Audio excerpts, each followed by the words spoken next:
A quick question for you. If someone is on a hospital bed unable to talk, do you think the person needs therapy at that point? Most of you will say no because you feel like there's no point in someone that can't talk needs therapy. But the truth is that that is the exact moment the person needs therapy the most in his or her life.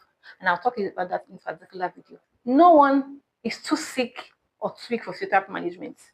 That is very true. You might be wondering how, but that's a very simple truth. Someone that is bedridden definitely cannot walk, might not be able to talk, or is not even conscious. But the thing is that the person needs physiotherapy as much as someone who is also walking. If physiotherapy for the person that is bedridden will not be walking around, raising up your legs, raising down his or her legs. It will be the physiotherapist doing the management for the person. Someone that is bedridden, the muscles are already weak.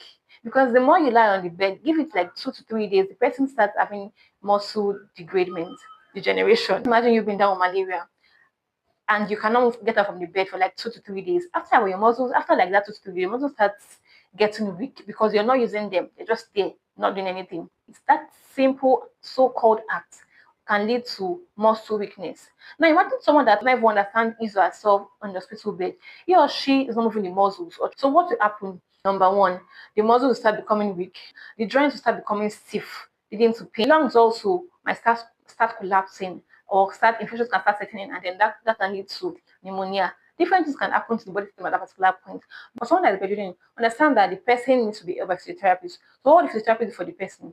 Positioning of the person properly to avoid any injuries, and also helping to move the parts of the body, the lower limbs, the upper limbs, that's the hands, the legs, other parts of the body to ensure that blood is still flowing those particular parts to avoid any injury later on the person recovers. So understand the topic is very important so that when you know someone or if you know someone that has that particular condition, you know that physiotherapist is also going to play a major key in his or her recovery. Movement is very key to physiotherapy. So now that you know this particular thing I've explained to you, know that the next time you have an injury or you know someone that has a fracture, let the person know that physiotherapy is an important key to recover that particular part of the body. And we're not magicians, but we can help with recovery and help the person to carry out functions that he or she would normally do.